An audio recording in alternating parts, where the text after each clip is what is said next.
Hey, Tolerators, it's me, Natalie, with your before show updates on all things Team Tolerator. So, we are sitting on the January, February, March side of life. And what does that look like? Well, it looks like the misogyny meltdown over on Patreon is well underway. That is a new series and show that I am producing for Patreon members only because there is a lot of scripting and a lot of vulnerability going on. I've already sang a song, I've already produced a skit, I'm already writing comedy. So go take a chance on the misogyny meltdown and the way that To All the Men I've Tolerated Before is expanding and evolving with the link in the show notes. For January, we celebrated the Misogynist of the Year award ceremony. For February, we are focusing on the concept of love and self love being part of the resistance. And in March, why, yes, we're still going to do seasonal things with celebrating International Women's Month. And all of that will be wrapped up into our new variety show, Misogyny Meltdown. I cannot wait for you to check it out.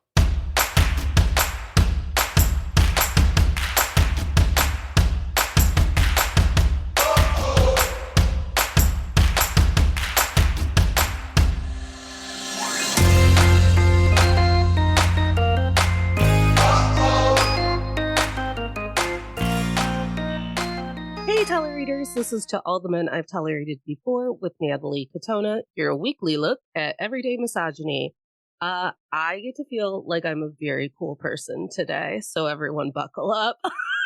We have some new friends hanging out with me today from the band Soul Meets Body, a band that proudly plays thick bitch punk rock. Genevieve and Beatrice are here to talk about how the band combats, I can't speak. I do this for a living. Misogyny in the music industry and how they make music that tackles that industry along with neurodivergence and mental health.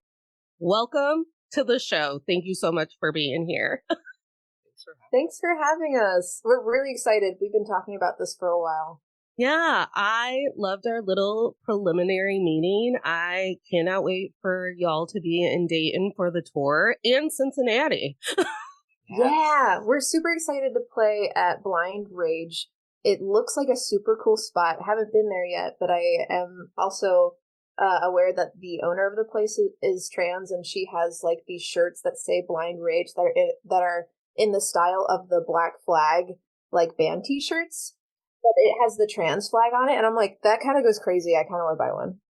Clearly, I feel like we all need them. For sure. Completely agree. Fun side note about Black Flag. I don't know which guitarist, but my friend bought one of the guitarist's double neck Ibanez guitars, and I repaired it. First thing, they opened the case, and it just was a big waft of weed. That's pretty. Best repair. Best repair. I love gifts that it wasn't a gift, but you open it up and you're like, I'm high now. This is fantastic. Yeah. The best kind of present to open. Yep. Okay. So, just to give the listeners a little bit of context, can we get into the background of Soul Meets Body and how it all came to be? Just so they get to know you a little bit. Sure. So Soul Meets Body is a bunch of DMV bands. So if you're not from the DMV, it's DC, Maryland, Virginia, that we found ourselves in this blender, and we kind of mixed all these genres and stuff together. And for the longest time, I was going to quit music. I was like, you know what, this is hard. No one will care to listen to me because I'm fat. And I think I just had this revelation one day, and I think especially it was during lockdown. I called up our guitarist and our drummer, and I was like, I don't think I can be a happy person and not play music.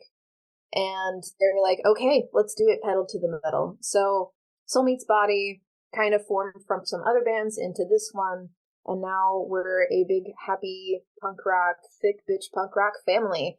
And we're going on tour. this spring at the end of March and early April, so we're super excited. We just put out a single called Pills. I think the big song that sort of kicked off, I guess, this new era of Soulmate's Body was our song Chaotic Energy, which is about being neurodivergent and sort of accepting the fact that not everyone is going to like you. I love that. I love that. BB, before I move on, do you have anything to add? I think it's a little funny because G and I actually met back in like 2016 when I was playing cello in a folk band, and we just happened to line up on the same bill when she was playing with a Mark Train Home, and actually Amy from Alphabet Mafia was playing with her band, and that was the first time we met, and we didn't reconnect until this past year. Yeah, I joined in. They needed a bass player for the tour. It just honestly felt right when I jumped in and played. I love that. I also love folk music. My Spotify is insane. Like today, my day list was Celtic Irish kick around music, and I was like, yeah. Nice. I love all the day list descriptions. I do. And every day for like a straight week, it was all just like sad, like girl music where it's like you're writing a poem and you're sad. And I was like, I do realize that I'm part of the tortured poets department. Thank you.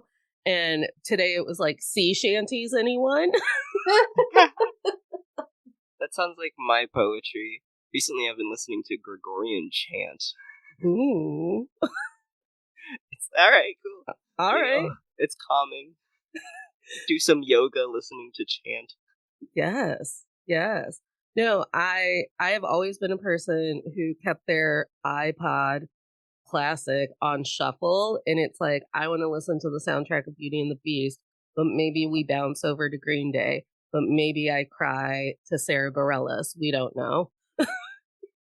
Same. Me too. I was actually like mentally preparing myself for this interview, and I was like, oh gosh, what have I been listening to recently? And it's two polar opposite things. One is the Boy Genius record, The Record. I've been listening to that recently, but I've been also listening to System of a Down. Oh, very different vibes. Totally opposite sides of the spectrum sort of vibes. But yeah. Okay, so how does questioning... Well, no, I actually want to go back to something that you said about you deciding one day, maybe I should quit music. No one is going to listen to what I have to say anyways, because that is also in a very smaller instance why I quit music. Like when I was in high school, it became very clear that the like, it's not normal choir, but the just like stand and sing choir, there's a term for it that I'm forgetting, was for freshmen and sophomores. And then sophomore year, you were honestly supposed to be trying out for show choir. And it didn't matter how many of my peers who had exact body types like me were also trying out and making show choir. I was like, no one wants to watch me dance on a stage. It's why I didn't act and I did speech and debate instead. It's that whole mindset of why would anyone have anything like nice to say about me performing? I don't look like Gwyneth Paltrow. That definitely resonates with me on a level that I have a hard time explaining, but you know, big same.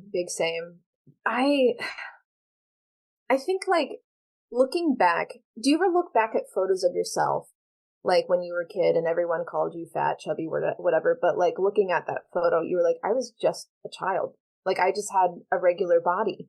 And people were making these comments. I don't know why, probably because it's internalized stuff that they were working through. So I had that, I guess, instilled in me at a pretty young age. And I guess by the time I got to be a teenager, I was doing show choir. I was, doing drama club. But I like intentionally didn't go for bigger roles because I was like, they're not going to cast me.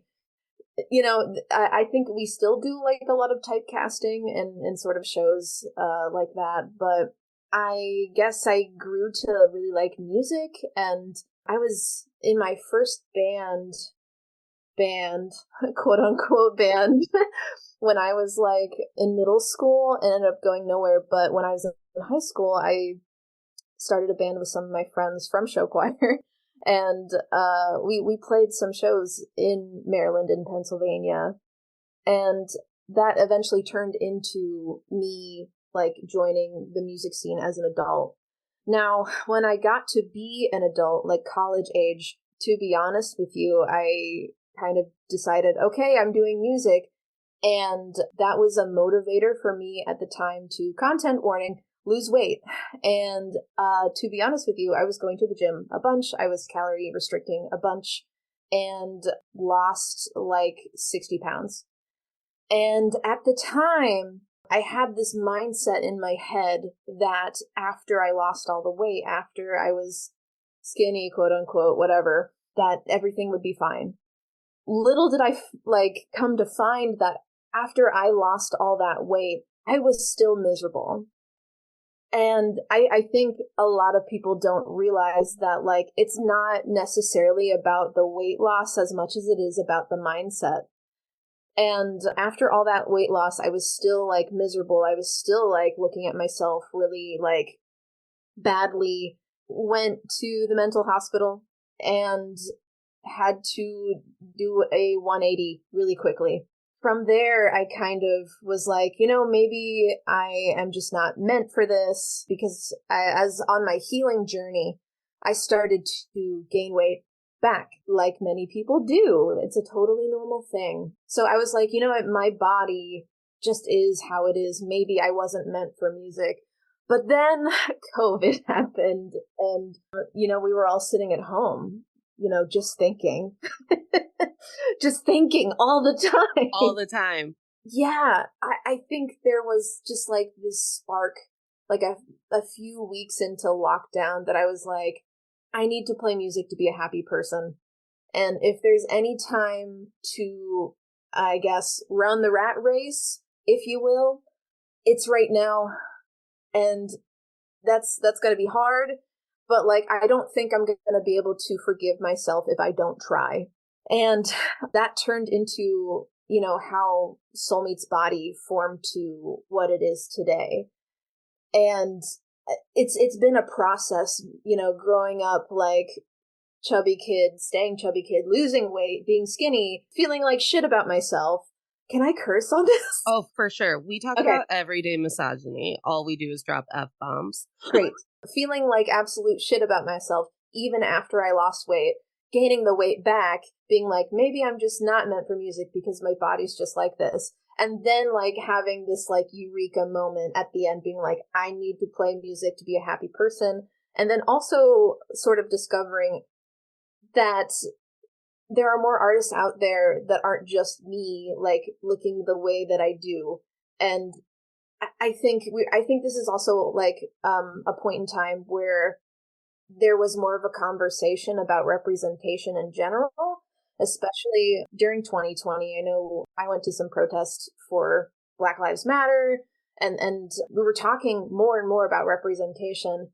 And I guess that also gave me a boost to believe in myself a little bit.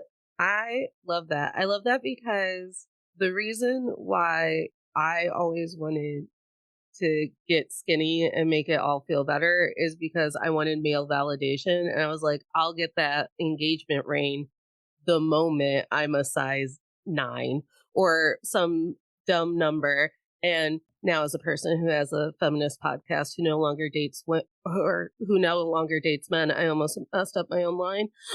I sit there and I go, I can't believe how often subconsciously I was planning a life around a man who does not exist. That's so real. I know that I can speak to that as well, because the song that we just released, it's called Pills. And we kind of created it with like this assumption that it's about hard drugs. But Pills is actually about diet pills and my experience in feeling like absolute garbage on them, and how I felt that I like wouldn't be liked if I wasn't a certain size. So I resonate with that a lot. My best friend and I are both 2 plus-sized women who have had a lot of weight fluctuation. Also, sometimes my body just looks better or different or whatever because I'm doing yoga and whatever, but I'm not like dropping pounds. And we yearly go through our high school yearbooks as like a fun bonding activity. And we'll go through and we'll get to talking about people. And then at some point during the conversation, I go, were we popular and we had no idea? I go back and realize that I was, in fact, a very liked, popular woman in high school. I feel like I could take over my small town in Indiana.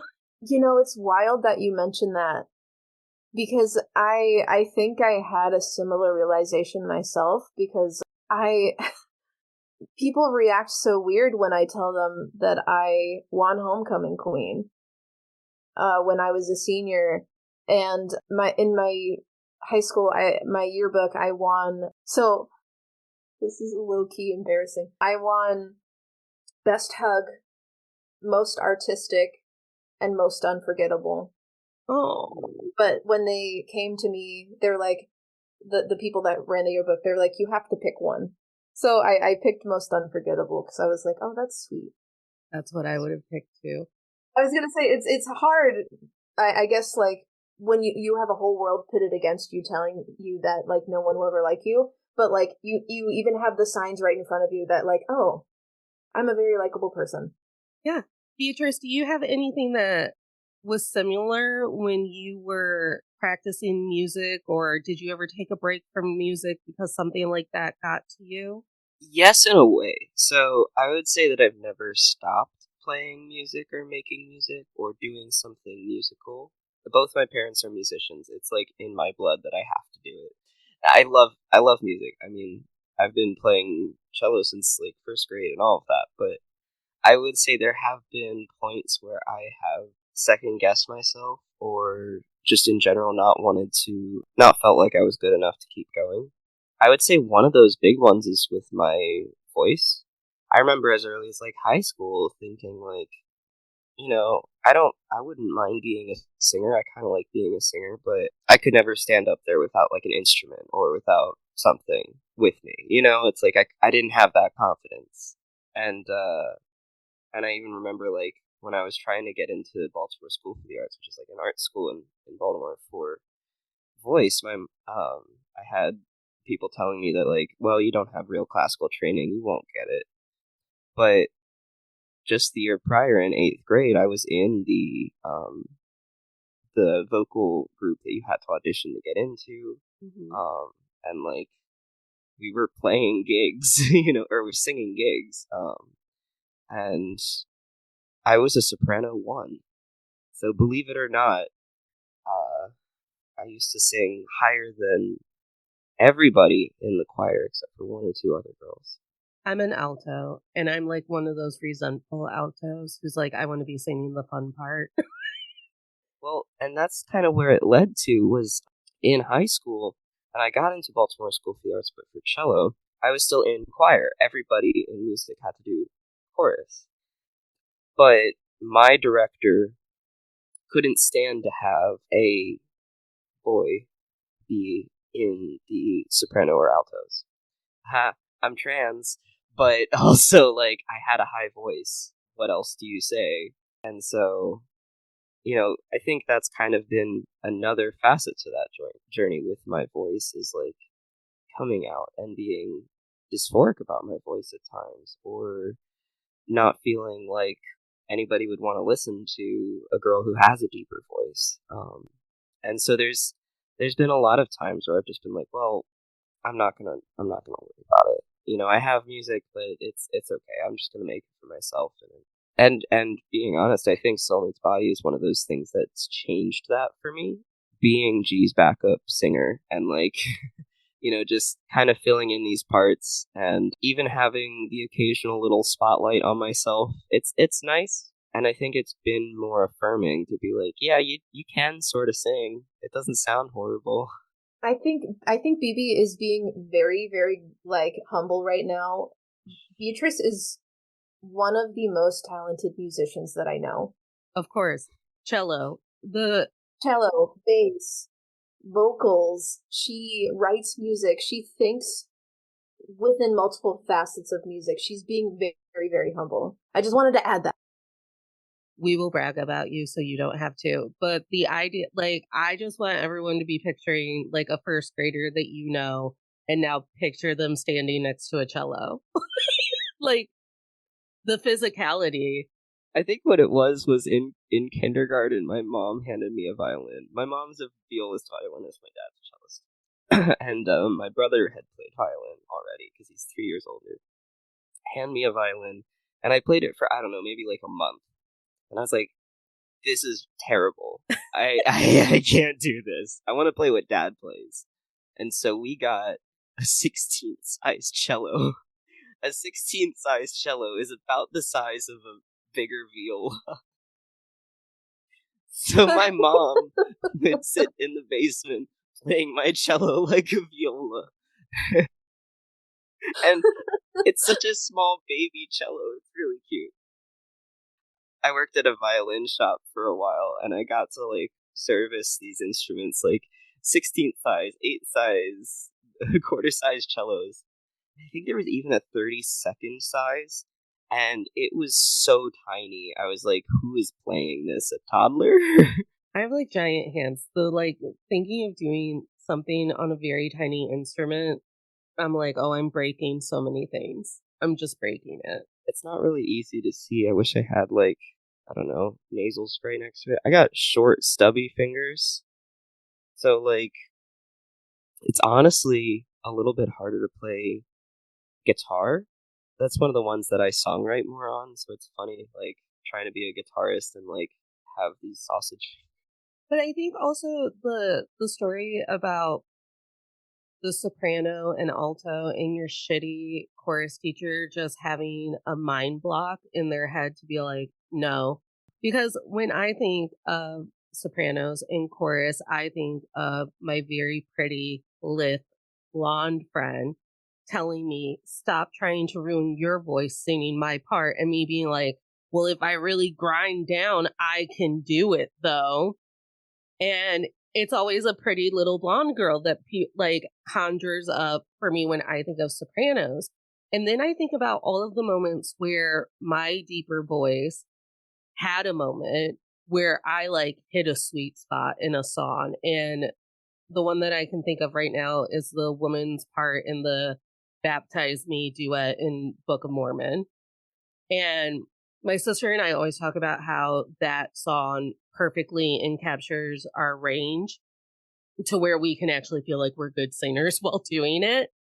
But the idea that we have these terms, alto, soprano, bass, and we assigned gender to them, not because they needed to be gendered roles, but because honestly, your gender has nothing to do with how your voice sounds. I think it's really interesting because that was a male teacher telling me that. You know what I mean? But I do think there's definitely there's people all over saying that. But yeah, I think I felt really confident going into high school because my choir teacher in middle school, she didn't care. She had me as soprano one. She was like, sing, you can do it. And then I come in and he's like, no. Actually, funny story about this dude. He then hired me to do a countertenor part for his church. So I'm like, you're literally asking me to sing soprano outside of school. You're calling it something different. This dude was really messed up. Really messed up. Because I also remember being an alto who was so afraid that I would get moved to a tenor part because of how they usually divide choirs by gender. And I remember how embarrassed women who could like sing tenor parts would get because you always need to flesh out the lower ranges in a choir. And it's ridiculous. There shouldn't, I mean, fuck gender. Fuck gender. Fuck gender. I find this very relatable. So when I was in high school, I was also a very strong alto and could hold a part super well. And I went to this like little tiny high school, and the tenors and the bassists weren't that great at holding a part, so I would frequently be the one that was asked to move over to the tenor part. And then also in high school, actually, my first drag role, let me tell you something. Um, we did a production of Beauty and the Beast, and I was asked to play like the dude that owns the insane asylum. So there are pictures of me like in this bald cap, like hunched over. To be fair, and this isn't a great example, but my mother loves him. When I sing Picture by Sheryl Crow and Kid Rock, I always wanted to be doing Kid Rock's part because he gets to scream the line, I was off to drink you away. And I'm like, they give men the grittier, better lines in duets. Like, Let me tell you, we're changing that right now. G and I are writing a song where I get to scream. I am ready for this. Also, I was also like that person growing up too. Like I was always singing the dude part, but I also was wondering if it was because I am bisexual, and I was like, I could romance a girl. I could do it. so that's a good point too, is we need more songs where they're duets and they're not duets who are based in like heteronormative love or like heteronormative heartbreak. Honestly, though, like, and G, is it okay if I talk a little bit about this song, just like since it's applying? Okay, I think this is honestly a good example because this is talking about a time in G and I's life, separately though, because like she went through her own, I guess you said breakup, right? With yeah, and I have gone through my own like issues with that. It's really I find really cool to be able to write a song with somebody and not have it focus about the other person, about trying to be like you're saying, fitting into those like I'm so sad about this boy that dumped me, whatever, but instead work it towards like and like this is the thing that I was sort of adding at the end of the song is like working it towards our own growth and how we have progressed and things that we have learned on the journey because I'm sick of you. I'm done. You can go away now. I'm going to work on me and I'm going to see how I've grown. I've gotten all I can from you. And I feel like that's a lot of what Soul Meets Body talks about is like neurodivergence and accepting that. And I don't know, I feel like we should aim away from the people who have hurt us, away from the people who have done things wrong to us, and focus more about why we feel these things. What are we doing? Why, how is it affecting us? Well, it's also very limiting to art that we have to fit these molds that will make us trendy on TikTok so that labels want to take a chance on us. Real life. Real life. And Beatrice, I didn't think about it that way, but we're in the process of writing this new song. We plan on recording, I guess it's in April, and the whole song is sort of like I love you but fuck you. Moving on, and the chorus sort of ends with maybe I should just forget your name so I can move on and focus on myself. But I didn't really notice that until you said that, Beatrice. Her verse that she's been adding at the end is super cool. And I agree with you 100%. I have songs that I will play for certain things that I want to like manifest because I was like, if I'm singing it, that's even better than speaking it because I'm like projecting it in a very artistic way. And I find music to be very magical and witchy to begin with.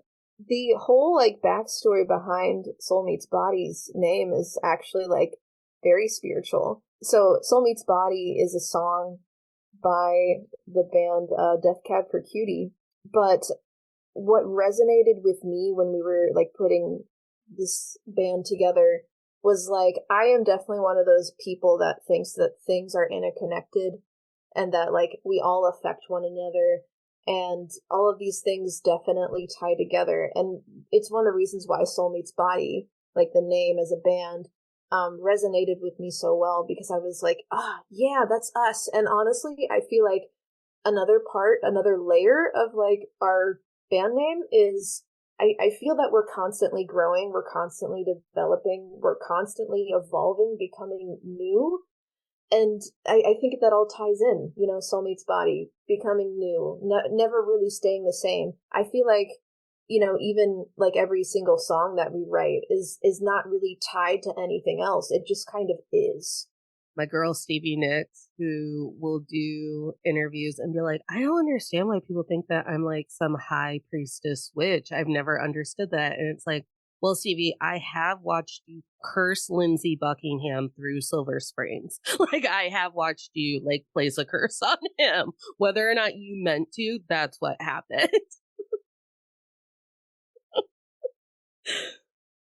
But speaking about the real world and TikTok, one of the things that I wanted to talk about was how, as a band that focuses on thick bitch punk rock, audiences bringing their internalized misogyny to your door. Because you recently, I mean, this was on the outline anyways, but you recently posted a TikTok where some man was like, why do you think that you get to be someone who performs? And then you did that little commercial to the Wii music that I told you. I was like, it's the Wii Sports that are taking me.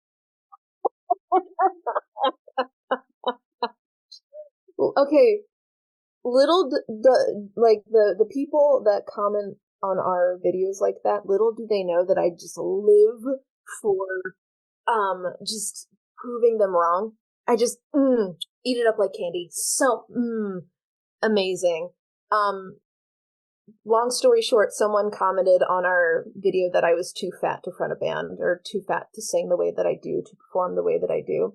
And I responded with a video basically saying, yeah, I'm too fat, so we're going on tour to promote obesity, and listed all of our tour dates because I'm hilarious. And I don't know. I was actually talking to my folks about this last night, and my dad was like, so how did that happen? And I'm like, I don't want to respond with like, well, you must suck and live in your basement and blah, blah, blah. But more so, I want to flip their words to make it benefit me. On YouTube, the place where all of the incels go to watch television, someone will put some awful comment on our episode or something, and I'll give them the like timestamp for them to find the information that they need in the episode. And it's like, well, why should we care about women's healthcare? And I'm like, cool, if you want to fast forward to this timestamp, this is how we talk about it. Have you ever seen New Girl? And there's like one episode where Nick and Jess are talking to each other. And Nick is kind of like, is looking at Jess, and he's like, do you just go around considering everyone's feelings? And she's like, yeah, I do. And then Nick's like, why do you do that? That sounds so hard. And she's like, it is. And it makes me think that like there's like a lot of people that don't think that way, that aren't just considerate and thinking beyond their own scope. Or like, so you go out somewhere, let's say the movies. I went to the Mean Girls movie, and there was a woman who presented younger than me, and her young friend, maybe early 20s, maybe upper teens, I don't know. They were dressed in full fucking cosplay for the Mean Girls movie, which I didn't muster up. So I was like, look at those girls living their best goddamn life. I love a themed outfit. When I say that they gave their armchair review of the movie in real time loudly the entire time, and I was like, we've forgotten that other people sit near us in the movie theaters. Like, I will whisper during a movie, but that's also why I park my ass all the way in the back. Because all I could think about was, I know that, well, it was cheap movie night, so it was a $5.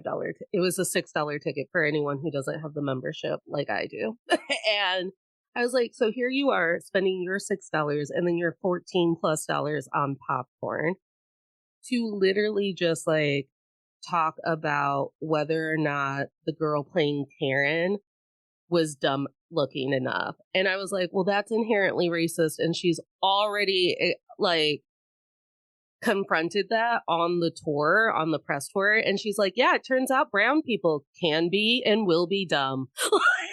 It's just so much to unpack. Just like, and it's like Nick being like, so you just like go to Target and worry about whether or not you're in someone's way all the time. And it's like, yeah, because yes, Do I hear the tires squeaking around the corner? I'm gonna move. I'm going to move.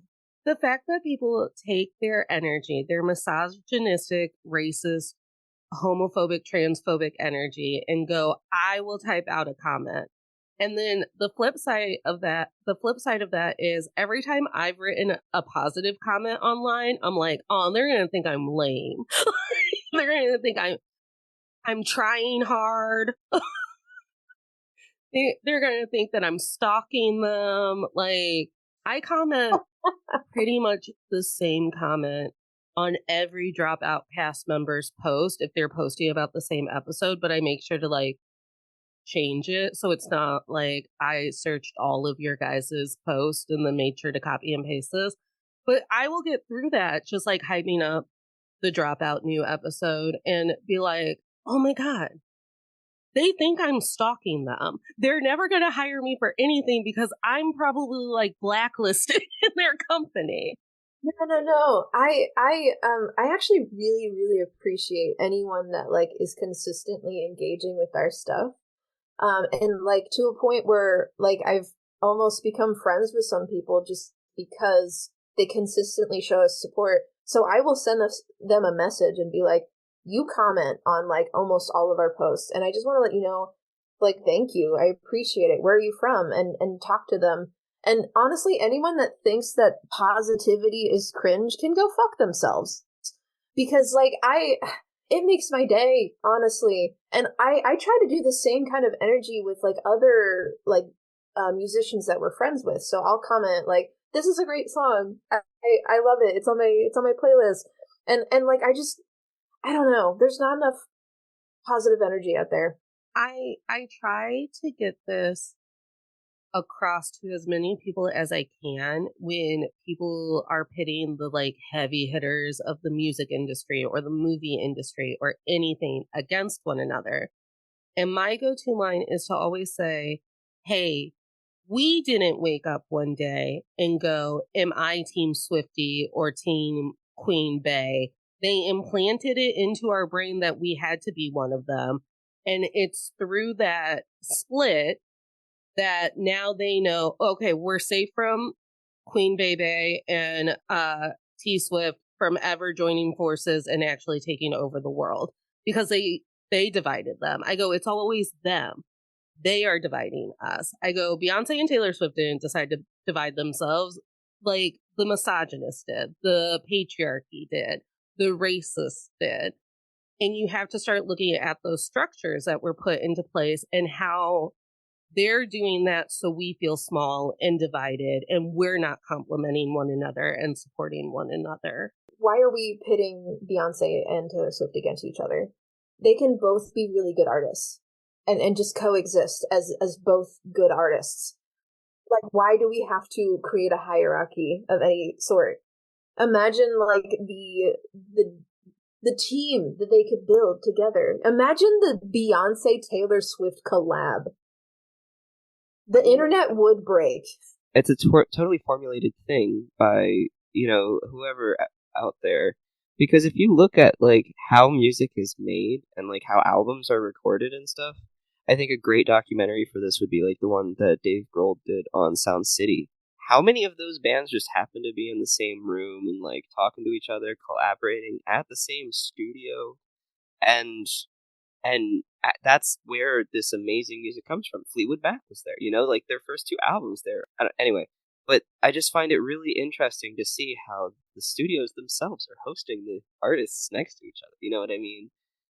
We create from collaboration. It's all intertwined. There's not really a void that you can do this in. I mean, there is if you're Bo Burnham, but just like you're kind of. It's all about collaboration at the end of the day. I mean, how else would he then get his special out into the world. It's all collaborating. It's not worth pitting against each other. Right. And it's also not worth screaming at the people, like the people who didn't create that system. I'm like, we have to start screaming at the academy. I go, we can't. I go, we got to start screaming at the people handing out awards, or the music industry itself, or the movie industry, or truly like your local politicians who are doing anti-trans laws. Like, as a woman, that upsets me that not only do I have shitty healthcare, but now trans kids, trans women, and trans men also have to join me in the shitty healthcare moment. 100%. And that's something that we try to speak on too as a band. We try to be vocal about those kind of things, like contact your representatives. We try to talk about racism on stage. That's something that we bring up. We try to talk about transphobia, homophobia, sexism on stage frequently. It's very interesting to me as a trans person to see how widespread transphobia can be, even in small acts of avoiding conversations at shows, or, you know, misdirection from medical people. I've gotten that. There's all sorts. It's very interesting to see the way that these legislators are dehumanizing us. One of the most violent things I've started to notice on TikTok is someone will be showing a clip of a trans artist and using the correct pronouns when discussing said trans artist. And then some asshole has to come into the comments and just write what they believe is the correct pronoun. And then usually 200 people jump on that person's ass. But I was like, what a small, violent act that really bothers me the moment that I see it. That you don't know this person, you don't know anything about their content, but you've decided today that you're the TikTok authority on what pronouns people need to be using. Yeah, that's insane, and it's tough. I think it all kind of like rotates back to like, I don't know. I don't really understand a lot of the basis of what people try to say that are like, I guess, hateful comments. I don't understand. I have a hard time putting myself in that mindset. I've actually like almost gotten into like borderline fights with people where they're saying like, well, if you're just nice to them long enough, maybe they'll listen to you long enough to understand. And I'm like, why would I give someone empathy who obviously doesn't understand the language of empathy? We need to be jumping on these kinds of conversations and saying things like this. I'm so tired of killing people with kindness and just being like a soft spoken lady about it and being like, maybe one day I'll wake up and they're all princes and they've given me access back to my abortions. Like, maybe if I'm just pretty or skinny or nice or sweet or whatever, I will get that back. I will say on that note too. I mean, I think there's an element of that I fall into as a trans woman, and being like, maybe if I'm, you know, I have my legs shaved, or maybe if I have bigger boobs, something like that, maybe people will listen to me. Maybe if I was more feminine, whatever have you. And it's like, it's just kind of that it doesn't make sense. But why would anybody be treating you differently anyway? It just, where's the compassion? Right. Because, well, now my favorite thing is that they're starting to use empathy language and therapy language against us. Like Jonah Hill. Ugh. Yikes. Yeah, that's super frustrating. And I actually, my boyfriend was telling me the other day that someone was talking about how we use weaponized communism. And I'm like, what the fuck is that? Weaponized communism? You mean like when we complain about how capitalism is bad, so we make, other suggestions? And is that what that is? You know what I mean? It's absurd. I'm sure it happens a lot on the internet because people get to hide behind the internet mystique. But I do think it's very important to talk about, like, people are bold enough to go to pay a ticket to a show, And then also just make sure that they're hateful to the artist while they're at said show. Yeah, why would you do that? Personally, when I see something that I'm not a fan of, I just sort of keep going and continue on with my life. I'm like, all right, that's not for me, and I just move on. But like some people want to take it a step further and actually buy the ticket and go heckle them. And I'm like, why?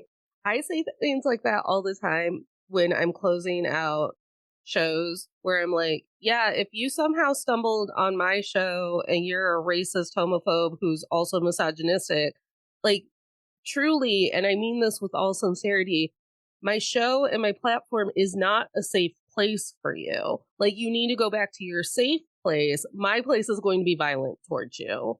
So, there is one last question that I want to go over as we start wrapping up. What do you think our misogynistic culture costs you as artists? But also, what do you think it cost? Like, what am I robbed of as a listener and an appreciator of art? I think like misogyny in general affects everyone. I mean, from an artist standpoint, I guess you start with more basic stuff, like you don't get as much of a voice, you don't get as much access to things that you might need. But all the way to the bottom is like if certain voices are being suppressed, that means they're not being represented. So people like the listeners won't be hearing music that resonates with them, won't be seeing people that represent who they are. And I think a lot of what we talked about earlier about how like we I guess society tends to pit women against each other.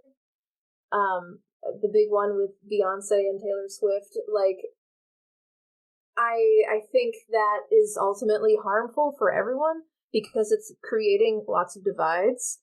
When we get into these divides, it's taking away from the music. It's taking away, like G is saying, from the diversity and the option for everybody to hear somebody like them. I think in general, it just makes it harder to do the thing. I was telling G earlier about this, like having somebody tell me that like my mixes aren't good enough, and then like hit on me and tell me that like ask about my sexuality and how my parents were with me being trans and coming out. And it's very interesting to see how like so many people are trying to put roadblocks in your way. And all that's doing is stopping you from speaking your voice and creating what you're comfortable with, but also other people like me seeing that and feeling like I can do this. Or even people who are nothing like you who need the exposure because, as Jonathan Van Ness tried to say before they were interrupted on Armchair Expert, education and knowledge helps erase hatred and it takes out that fear factor. And a lot of hatred is fear based. Yeah, I think that there is definitely a pretty big element of that, and just seeing, like, I think just straight up seeing and interacting with more trans people would make some of these legislators feel differently, I'd hope, but also, who knows? That's kind of like, for me, at the end of the day, all I'm striving to do is speak my voice and let other trans people know that, like, you can do the things. And I think, wait, hold on. Is this what subtle communism is? Is the algorithm the subtle weaponized communism because they're monitoring what we get to see and listen to? Because we know that the algorithms suppress people like us who are trying to enact change and change of culture and growing mindsets and whatnot. There it is. We found it. We found the weaponized communism. We did it. Yay, go team. America was secretly communist all along. You heard it here first. We did it! Yeah! No, I think that like what you bring up is such a good point, though, is that like just the act of having these roadblocks, having misogyny, having transphobia, homophobia and all of this. It stops people from seeing more content. It stops people from being who they are. It's just actively killing the music. It's not helpful to pit people against each other. It's not helpful to stop people from doing what they love. It is helpful to nurture them. It's helpful to show them what positive change can look like. It's helpful to be around them while they're changing. It's all of that and more. I think that's kind of the thing that we really like to strive in Soulmates Bodies, that we're a community. We're trying to build community around us. We have friends. It's just, yeah, looking out for each other and making good music for people. I'm going to go ahead and move us to our little ending closing ceremony. If you had to wrap up either the message of Soulmates Body or what you're trying to do as artists and creators, and give everyone like a little mantra lesson or something that you would maybe stitch on a pillow. So it's like, should you have to learn one thing from me, this is what you should learn. All bodies are beautiful and you can do it. That's a good one. That's a good one. I think, yeah, you can do the thing. That's a very good one. All bodies are good. Being yourself and finding yourself is healthy and okay. I would wish to see everybody thriving and not getting put down. I want to see us interacting with each other and growing. I think what I would like the most is for all of those roadblocks and barriers to just get knocked down one by one. Wouldn't it be something if I could find more Soulmates Body bands or, Black woman country artists? There was a time where I was on that TikTok side of TikTok, and now I'm off of it. And now I'm like, what were their names? So I can look them up on Spotify. But also, that's a lesson too. Like, you have to be in charge of your own algorithm and what you are exposed to. We know that the game is that they won't expose us to things that they find threatening to patriarchy and misogyny getting to reign, which means that we have to actually do the searches and we have to make sure that we're following the correct accounts and things. 100%. I think that part of learning how to be more inclusive is like your own growth. I think about our band and I think about like ultimately we coin ourselves as Thicc Bitch Punk Rock, but I am not at the forefront of this movement. I think about like the Black women that came before me and the trans women that came before me, the drag artists that came before me, saying like, hey, body positivity, I'm cool with it. My body is what it is. And it's learning more about how these like systems of oppression were created so that we are able to understand, one, where that came from, but two, grow from that and try to do better. I truly cannot wait until we're all in the same town together and we get to you'll have a job to do and I will be thrashing around in an audience, but we will get to combine energies together and that'll be great. Let people know how they can find you. Okay, sure. Yeah. So you can find us on TikTok. We are Soulmates Body Band on TikTok. We are Soulmates Body Band on Instagram. Those are our main platforms. Please go listen to our new single Pills. That's on Spotify. It's on Apple Music. I believe it's on YouTube as well, ? All the major streaming platforms you can find us. And also, if you're able to, we would love to meet anyone on our tour. If you're able to come see us live, please do. We would love to meet you. Once again, the calendar has escaped me, but if you are a current Patreon member on the Misogyny Meltdown tier, you've gotten access to the Misogynist of the Year award. And I think at least our first two Misogyny Meltdown episodes were in February, I made fun of Valentine's Day, and in March, I'm making you celebrate International Women's Day through comedy. So check that out. There's a lot of free stuff on Patreon too, and it's the best way to get previews to all of the paid stuff. And remember, tolerators, you don't have to smile through anything you're tolerating, including a music industry that refuses to show you the people who represent you. Smiles are for joy.